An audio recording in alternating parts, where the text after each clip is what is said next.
Welcome to Finding Your Roots.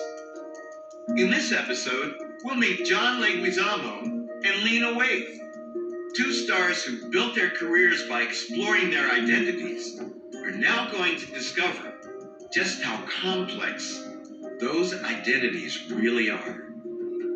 This is my 15th great-grandfather. How about that? Well, coming from no history to having so much history, it's unbelievable. You descend from a Native American woman. What? To uncover their roots, we've used every tool available. Genealogists comb through the paper trail their ancestors left behind, while DNA experts utilize the latest advances in genetic analysis to reveal secrets hundreds of years old. And we've compiled everything into a book of life, a record of all of our discoveries. Wow, that's incredible, man. And a window into the hidden past. This is crazy. I'm getting teary-eyed here. Yeah, beautiful. It feels like one big, huge blessing to be connected to all of these people. John and Lena grew up in the United States, knowing almost nothing about their ancestors who lived far from our shores. In this episode, they're going to meet those ancestors, retrace their incredible journeys, and uncover the hidden diversity within their own family trees.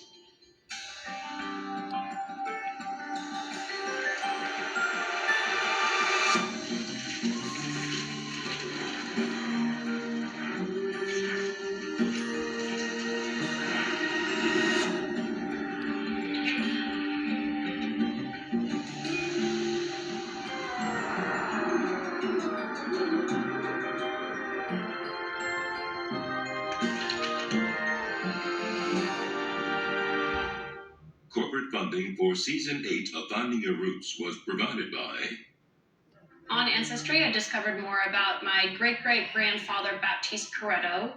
Ancestry threads all of the little facts together into a narrative. It gives you a picture of his life. And by Johnson & Johnson, a proud sponsor of Finding Your Roots. Additional funding was provided by the Ford Foundation, working with visionaries on the front line of social change worldwide. The Gordon and Betty Moore Foundation, the Carnegie Corporation of New York, and by the Inkwell Society and its members, Candace King Weir. The Lloyd Carney Foundation, Jim and Susan Swartz, Sheryl Sandberg and Tom Bernthal, Ann Wojcicki, Hayward and Kathy Draper, Nicole Commission, and Darnell Armstrong. Major funding was provided by the Corporation for Public Broadcasting and by generous contributions to your PBS station from viewers like you. Thank you.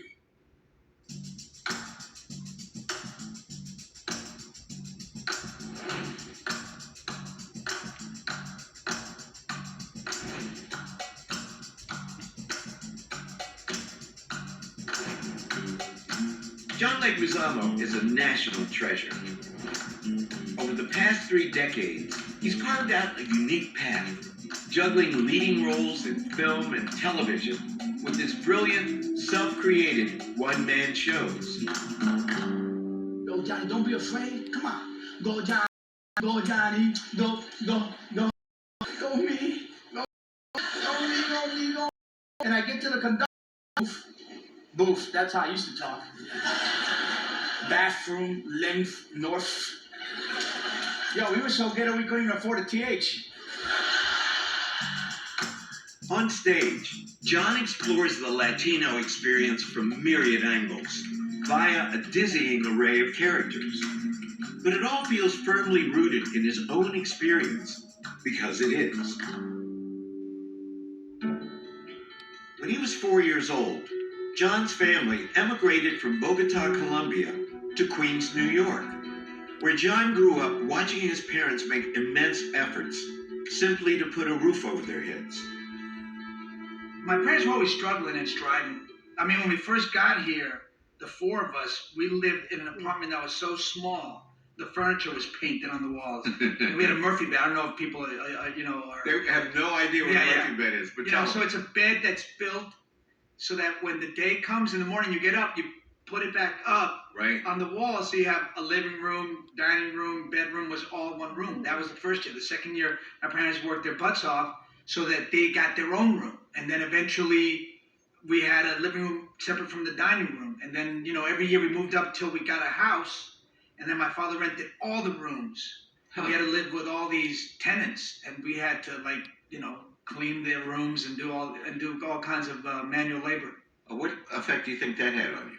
Well, it made me rebel. It made me rebel against them. Made me very anti-authority because it was so strict at home, and it made me love humor and comedy, and all I wanted to do was be fun, be around fun, and having fun.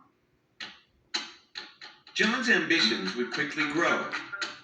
He started out doing stand-up, then discovered more serious theater, and was hooked.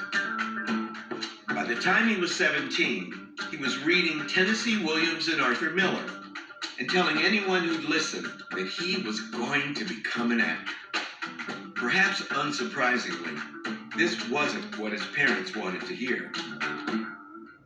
My father was like, "We didn't come to this country for you to be worse than us.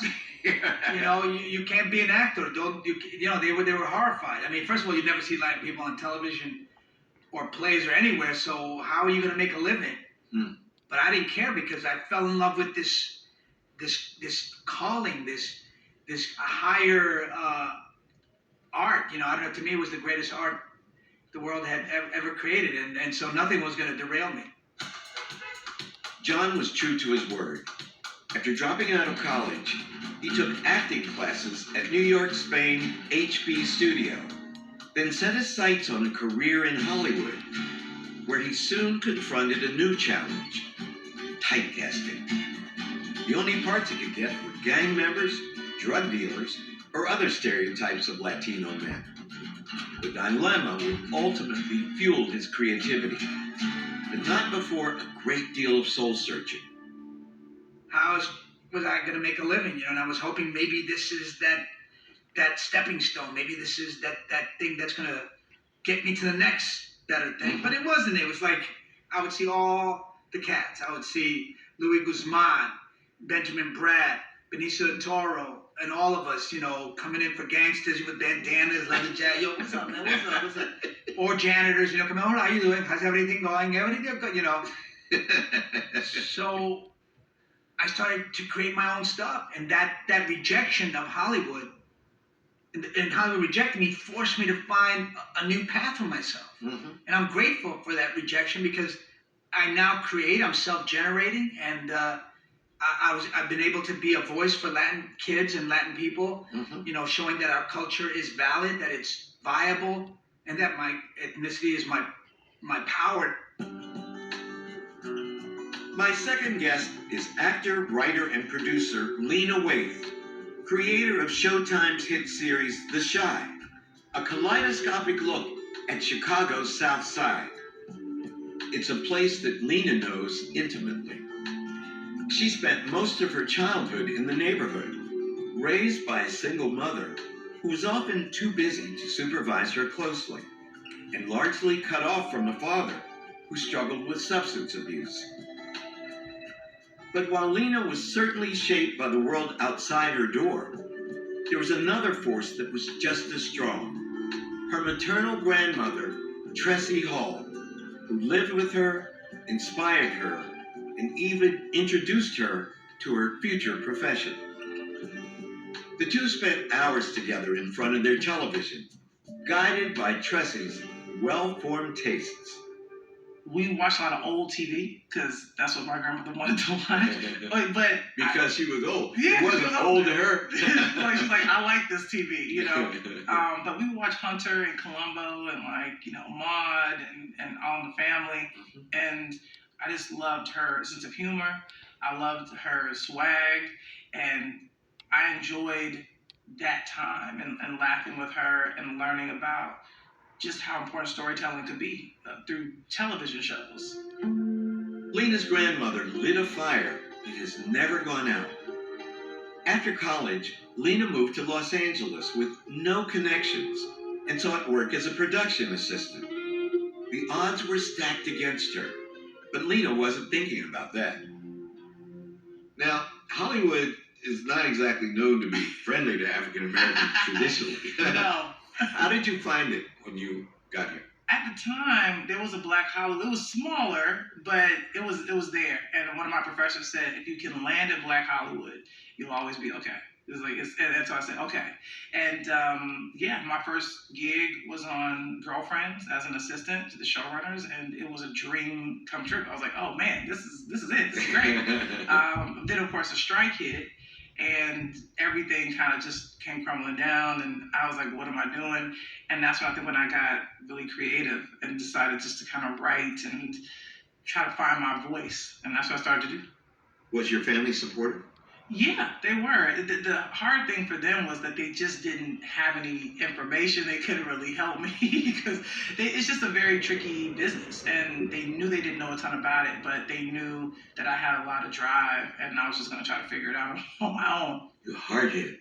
Yes, always have been. Lena's unwavering drive has served her well, giving her the confidence to stand up for her own story, on screen and off. It's also led to an amazing string of successes. Since 2017, she's won an Emmy, created 3 TV shows, and written a feature film.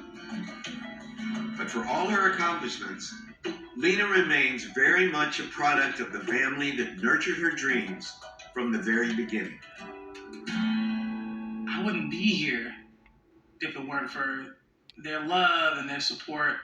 And also, some of the dysfunction. I think without that, I don't have anything to draw from. Mm-hmm. It wasn't a perfect upbringing. It wasn't, it wasn't easy. And because of that, I have some wounds and some scars that make me the artist and the writer I am. Mm-hmm. So it's interesting because I think some people say, they want trauma-free entertainment. Good luck with that. Exactly. It's like... Well, there is no trauma-free author. Yeah, exactly. And so we have to find ways to heal. And the way I choose to do that is to write about things that aren't always pretty.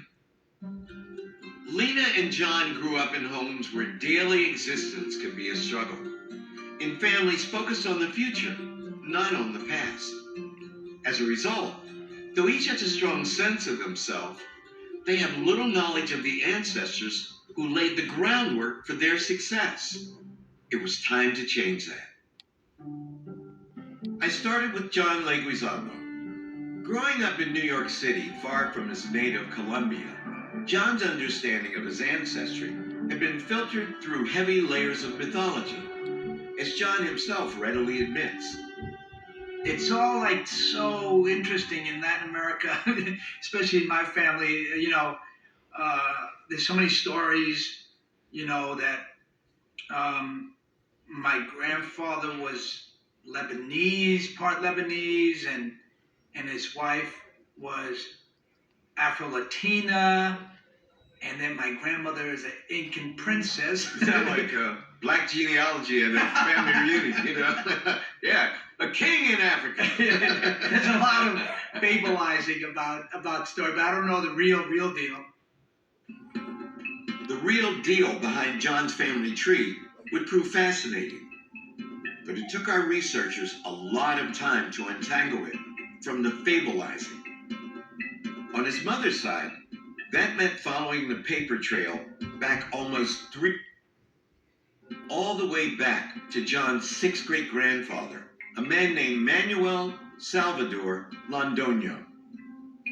Manuel was likely born in Colombia sometime in the 1720s. The key to his story, and indeed to this entire branch of John's tree, lay in the archives of the city of Rio Negro. This is wild. My 6th grandfather. Great-great-great-great-great-grandfather. Now, look on the right.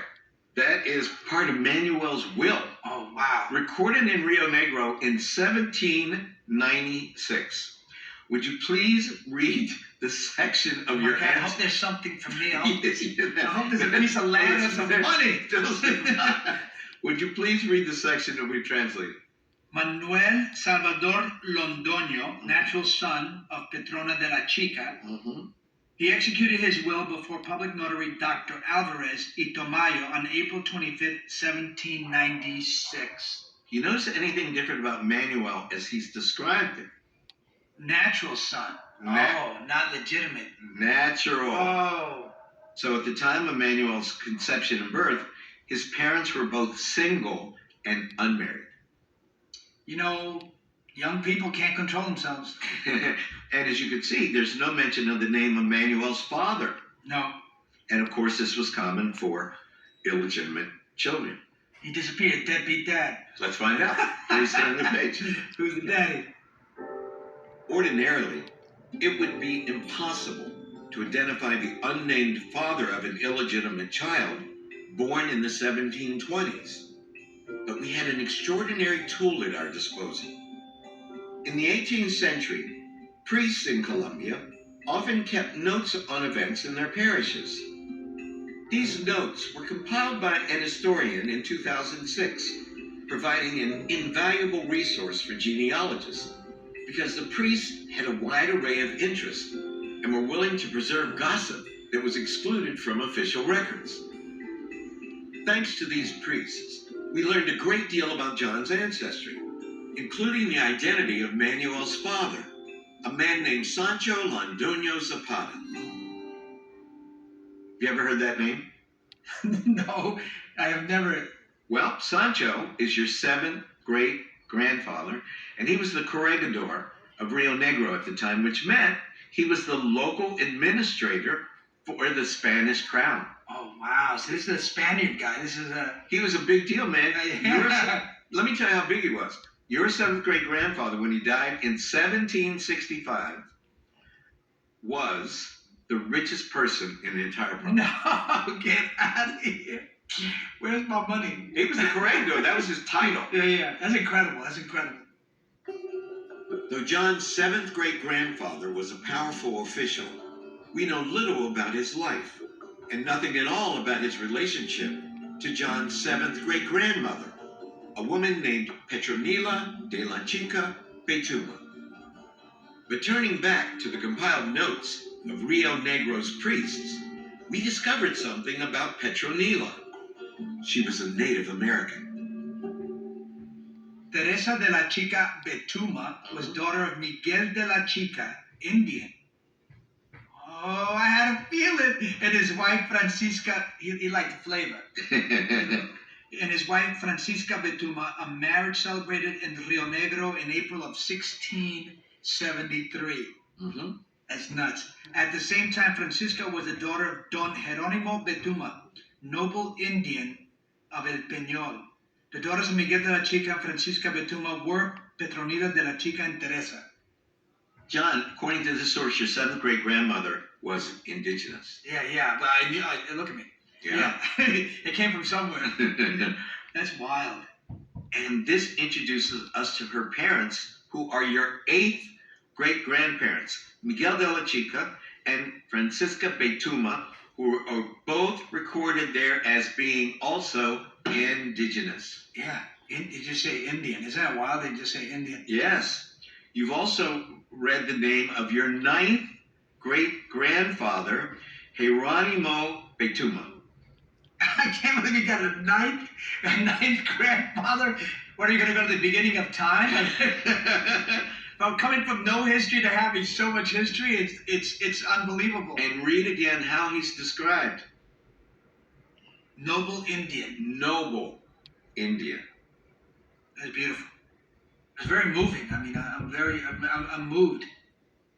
I'm getting teary-eyed here. Yeah, it's beautiful. I mean,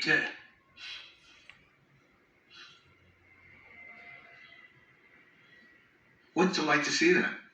well, I feel very proud, and I mean, it's incredible to know that that's where I get my indigenous blood from. It's the direct name, the direct person.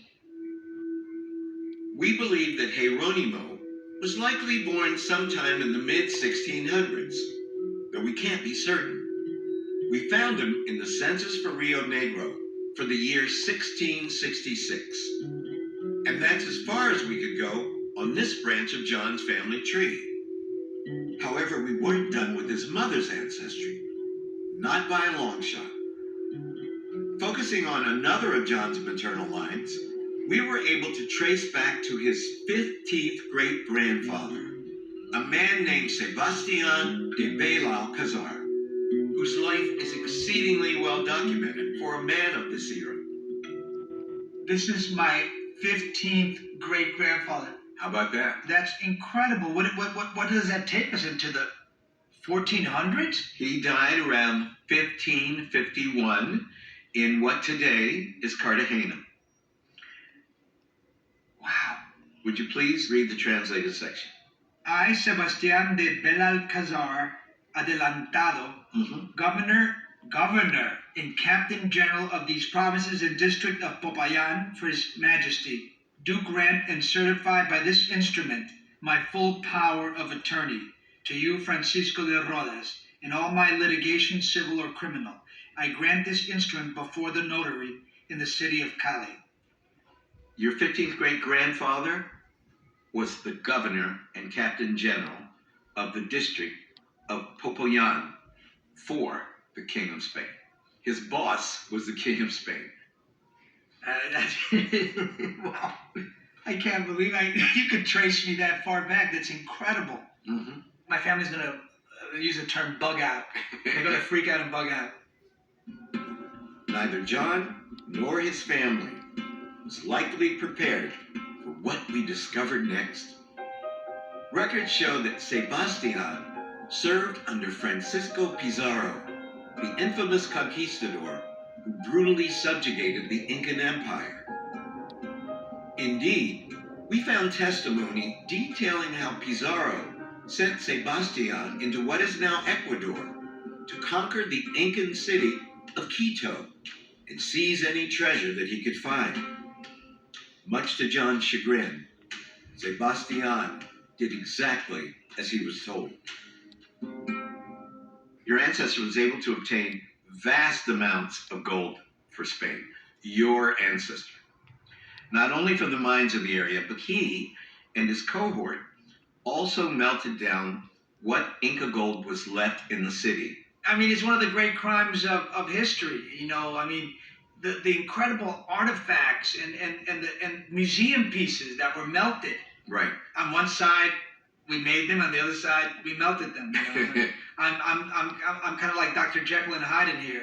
How does it feel to know that you have blood from, you share DNA with both a conquistador line and a noble indigenous line? Yeah. I mean, it's wild. I mean, you hear a lot of like great Chicano poets, activists in the 60s going, I conquered myself. You know, it's basically that, you know, here is my conquistador grandfather and my indigenous, like, you know, and they were at odds, but also, you know, mixing up in the dark.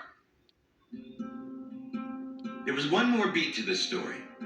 After the conquest of Quito, Sebastian broke with Pizarro and went north into what is today Colombia, where, under license from the Spanish crown, he won fame that would endure for centuries.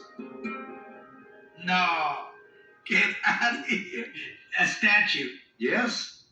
That's wild. It's located in the city of Popayan, which he founded. Oh, wow. In the year 1537, 3 years after the conquest of Quito.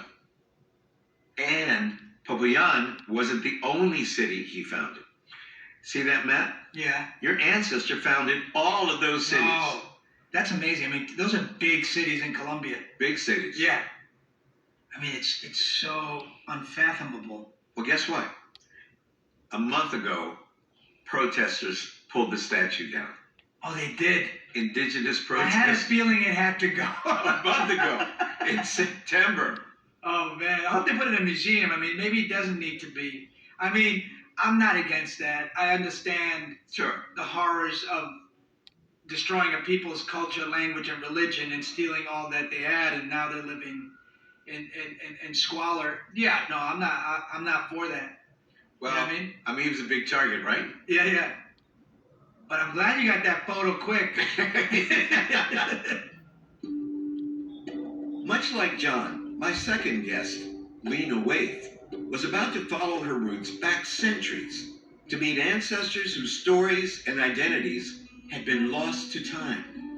But this journey began much closer to home, with Lena's father, Lawrence David Waithe. Lawrence separated from Lena's mother when Lena was a child, and though he remained in her life for several years afterwards, he died young, leaving his daughter with a host of unanswered questions. He came around on weekends, for a little while, and that was cool, and it was totally normal. And then it stopped, and I didn't really understand why. And I think there were things that were going on that maybe they didn't think a child should know. Mm-hmm. So all I knew was the weekend visit stopped, and then when I was 15, he died suddenly. Yeah. And I just sort of didn't know. I didn't know what to make of it. It's just a very odd thing to hear. Mm-hmm. Even if you haven't seen a parent in a long time, Mm-hmm. there's still something that shifts in the universe. Mm-hmm. That a person who helped make you is no longer here. And I think I was just sort of very lost and didn't know what to make of it. And I think I still don't. You carried the Waithe name. Do you know where it comes from? I do not. Lena's father was born in Boston in 1951. As we set out to trace his roots, we expected that they would lead us into the American South, as do the roots of most of my African-American guests. And indeed, Lawrence's mother has ancestry in Tennessee, Alabama, and Georgia. But when we turned to Lawrence's father, we found ourselves in New York City, where, in 1921, a man named Winston Waithe stepped off a ship. Winston is Lena's great-grandfather, and according to the passenger list of his ship, he wasn't coming to New York from Charleston or New Orleans or anywhere in the United States. He and this whole line of Lena's ancestry was from Barbados in the West Indies. Barbados. So you had no idea of any of this? Nothing, where they came from or how they came to. Well, obviously, if you didn't know where they came from, you didn't, and you never thought about how they got here. Absolutely. What's it like for you to see that? That's an interesting thing. I never thought of my ancestors as immigrants. All right. Yeah, because you think, well, we didn't want to come here. There's a difference. Right. Being brought over here against your will versus choosing to come. So I think that's the most shocking thing. Yeah, we were unwilling immigrants, right? Yeah. Not you? Yeah, I know. So interesting. In Winston's day, Barbados was an English colony, and Lena wondered why our ancestor would leave his homeland to take a chance in segregated America. The answer, it seems, was economic. The Barbados have become so full of people that the English government offers a cash bonus to any inhabitant who will agree to leave the island and stay away for 5 years. Ordinarily, the offer is $20, but when Barbados people are least inclined to leave their island, it is raised to $25. Wow. So they were kind of bribed to go away. Yeah. Wow. They had an overcrowding problem, and they go, "Here's $25. You all Get out. Get out. Right? Go somewhere." Wow. The English government was paying people to leave, and I didn't even know. I mean, till we did the research your family tree, I didn't even know that anybody was doing this. This is crazy.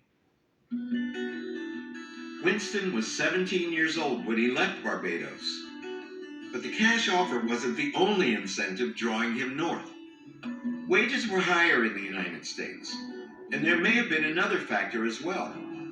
Winston wasn't the first in his family to make the move, as evidenced by the passenger list of the ship that brought him here. Whether going to join a relative or friend, father, Mr. E. Waithe, 123 Houston Street, Cambridge, Massachusetts.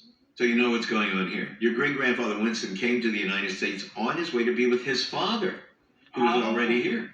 Got it. Your great-great-grandfather, Edward Waithe, who was living in my beloved Cambridge, Massachusetts, from Oh. So your great-grandfather was the first family tree. Hmm. What's it like learn this information? 2 generations of your blood ancestors. I mean, it's really beautiful. It feels like I have a newer sensibility. So you Barbados, I'm for sure. I can't wait. your cousins all over there. I bet they look at it. They're like, you look familiar. Wow. We now set out to see what we could learn about Lena's roots in her newfound ancestral home. We knew that we faced a steep challenge. Doing genealogy in the West Indies could be very difficult because many vital records have been lost. But in Lena's case, we got lucky. We discovered a wedding record from the year 1880 that allowed us to add 2 more generations to her family tree.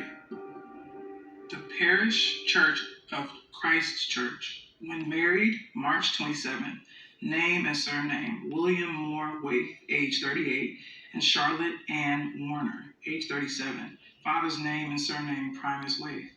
William Moore Waithe is your 3rd great-grandfather. He was born almost 200 years ago in 1830 in Christchurch, Barbados. And you just read the name of his father, Primus Waithe.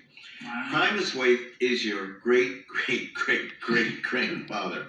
He was born around 1792, also in Barbados. Remember when George Washington was president of the United States? Oh man, that's amazing. Your Yes. 4th great-grandfather. I love that name. Primus. Primus is That's cool. a strong name. This record not only lists the names of Lena's direct ancestors, it places them in a specific parish in Barbados, a parish known as Christchurch. And this would tie Lena to a terrible chapter in Barbados' history. As we pored over the archives of Christchurch, we discovered a slave register from the year 1817, indicating that Lena's 4th great-grandfather, Primus, was the human property of someone with a very familiar name. He was enslaved by a woman named Mary Muriel Waithe. Whoa. And that is where you get your surname from. Wow. The Waithe family. It was always such an odd last name, like growing up. Mm-hmm. It wasn't like other black kids I was around, like Washington or Johnson and things like that. It was always people always struggled spelling it, pronouncing it. Like I was just always trying to help people understand it. But wow. What's it like finally to know? You know, it's painful because your name is such a huge part of your identity. Mm-hmm. So for someone to put their identity onto your family, it just feels unjust. Lena's family wasn't alone. Over the course of the transatlantic slave trade, roughly 600,000 Africans were shipped to Barbados. More than came to the entire United States. Most ended up on sugar plantations, where conditions were utterly hellish. Scholars told us that Primus likely worked 6 days a week, doing 12-hour shifts of the hardest labor, clearing land, digging holes, and cutting the sugarcane, all the while dealing with oppressive heat and poor sanitation. It was both terrifying and deadly, as massive numbers died of exhaustion, starvation, and disease. Indeed, the average life expectancy of an enslaved male worker on a sugar plantation was between 7 and 9 years. Before the opening of the West Indies and the growing cultivation of sugar there, only rich people in Europe could have sugar. Oh, wow. The West Indies made sugar the world's first commodity crop. Wow. And sugar was gold. People made vast fortunes. But to harvest that sugar, you needed free, cheap labor. And that labor, of course, came from Africa. Yeah. What's it like to hear those numbers? just to think about their lives and them not being able to explore themselves or step into themselves or have the time to get to know themselves because they were just being worked to death, literally. It's devastating and it's so disturbing. It doesn't matter how much of it you read, you still, I think there's just a level of just a not being able to understand that I don't think it'll ever come. It's not meant to be understood. Slavery dominated Barbados for more than 2 centuries. But the Africans who were caught up in this ruthless system didn't succumb in silence. There were many acts of resistance, both small and large. And in the spring of 1816, one of them shook the world. On Easter Sunday, April 14th, an insurrection of the slaves at Barbados broke out. An account received on Monday states that 41 estates were actually destroyed and that the insurrection appeared to be very extensive and the slaves most ferocious. The Negroes first proceeded to demolish the overseers' houses. They then destroyed the sugar pans and all the implements which they could gain possession of, also all the Negro huts. Wow.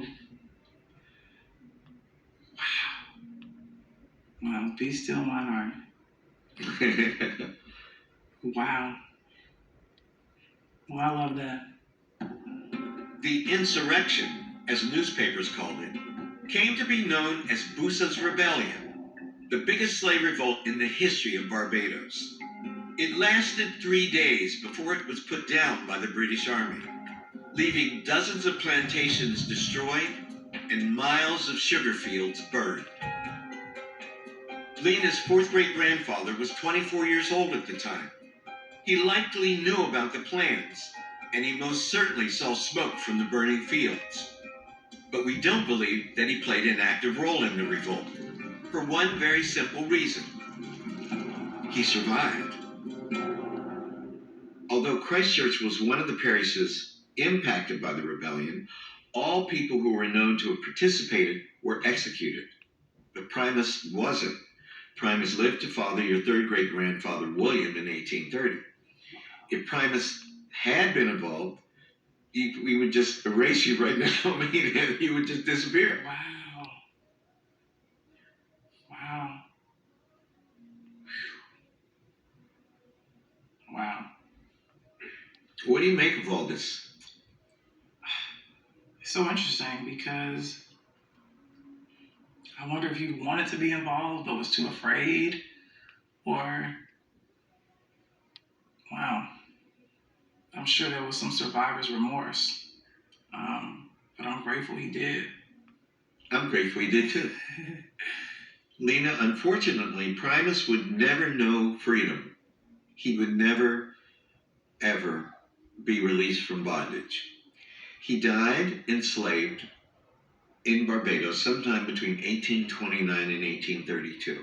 And slavery is not abolished throughout the British Empire until 1834. So just before the abolition of slavery. It would have been beautiful if he could have seen that. But I'm happy he saw the fires instead. Yep.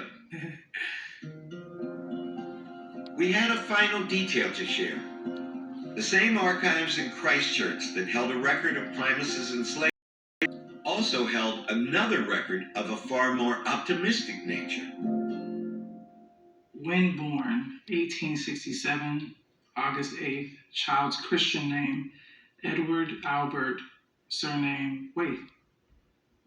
Any idea what you're looking at? I don't. That's the baptismal record for your great-great-grandfather, Edward Waithe. Edward Waithe was Primus's grandson. Wow. And he wasn't only the first immigrant ancestor on your Waithe line. Remember, he comes to Boston in 1905. Mm-hmm. He was also the first person on your family tree on the Waithe line to be born free. Wow. 1967. Does it change the way you think of your father's family and your relationship to it? I mean, are you more of a Waithe now? I'm happy I know where the name comes from. Mm-hmm. I think I'm mostly filled with gratitude for all these amazing human beings who, lived and worked and raised their children and fought and survived. The key word, survive. Yeah. By the skin of their teeth. We'd already traced John Leguizamo's mother's family back to the early 1500s, revealing his ancient roots in his native Colombia. Now, turning to his paternal ancestry, we found ourselves facing a mystery. Growing up, John knew his father's mother, Maria Emilia Leguizamo, but never met his father's father, his own grandfather. He didn't even know his name. We were starting, essentially, from scratch. Have you ever heard much about your grandfather? I mean, the only thing I heard was that he was a chicken farmer Mm-hmm. and he had a lot of kids. Mm-hmm. What do you know about his relationship to your grandmother? To my grandma. Well, I think, I don't know. Mm-hmm. I have no stories of him. I don't really have, nothing was passed down to me about him. Mm. I think my father and him were estranged, and so Mm-hmm. I knew nothing. Lacking first-hand knowledge, John told me that he had long ago made an assumption. He believed his grandfather was Puerto Rican, based on the fact that there's a barrio called Leguizamo in one of Puerto Rico's largest cities. But we could find no evidence of John's family on the island, and his DNA does not show any trace of Puerto Rican heritage.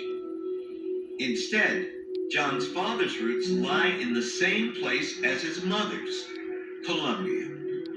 And the solution to the mystery lay in the nexus between his grandfather's name and his unusual life. Name of deceased, Martin Vargas Cuaya. Place of death, Houston, Texas.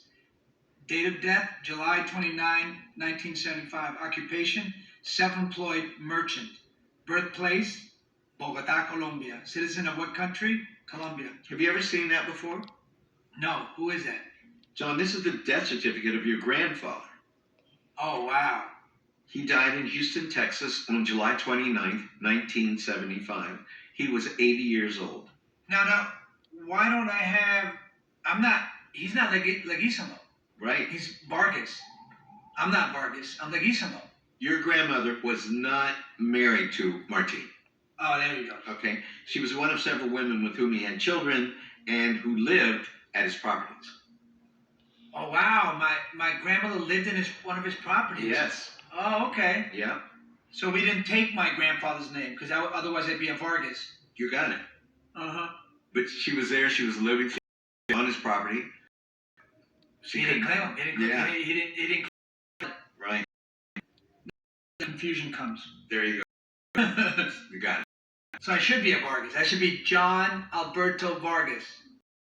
Johnny Vargas. Johnny Vargas. This record indicates John's grandfather was a merchant. John had heard that he was also a chicken farmer. Both were true, in part. It seems that Martin was actually successful in many realms and made a substantial fortune as a rancher and a businessman. This made him a prominent figure in Colombia. Indeed, we found newspaper articles dating back to the 1950s detailing his very colorful career. Don Martin Vargas Cuaya is a character out of a novel. A familial or academic setback threw him into the capital city when he was beginning his adolescence. For 10 pesos, he bought 2 old horses that he later sold at 25. And that was the beginning. Animals and lands allowed him to multiply in a world that was his own. Estate after estate, beasts and cattle. The previous owner of those old horses is a breeder of beautiful specimens and a creator of riches. Any word of this No. never passed down? No, nobody. Why? I don't know what was going on in my family. I mean, was it were the people just not proud, or because he was a natural instead of a legitimate son? Mm-hmm. I think a lot of my father's own demons kind of haunting him his whole life, because my father was always, he never satisfied with what he did, never, always constantly questing for more, always trying to be better, always trying to. Hey, I come from people. I had a fortune. I want to get it back. Yeah. Somehow it disappeared. Because he never got it. He never got it because he wasn't legitimate to the will. Right, you got it. Wow. That's crazy. It turns out that Martine wasn't the only prominent figure on this branch of John's tree. Moving back 2 generations, we came to a man named Eugenio Quaya. Eugenio is John's great-great-grandfather, and his obituary, published in Colombia in 1927, is a litany of impressive accomplishments. Yesterday passed away Don Eugenio Quaya at the age of 87 years. Bogotá will always remember with gratitude the best of our mayors.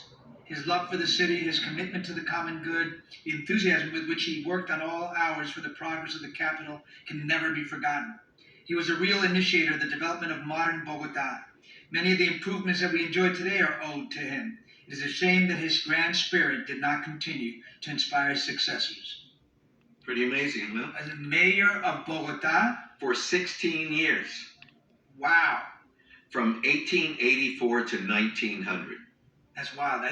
But nobody ever acknowledged that. Nobody ever passed that down to me, telling me that, I'm the great grandson of a mayor. Yeah. How do you feel about that? My chest is pumped up a little bit. I do feel a little boastful, and I'm gonna have to try to calm myself. This obituary claims that Eugenio helped modernize Bogotá, and the historical record bears that out.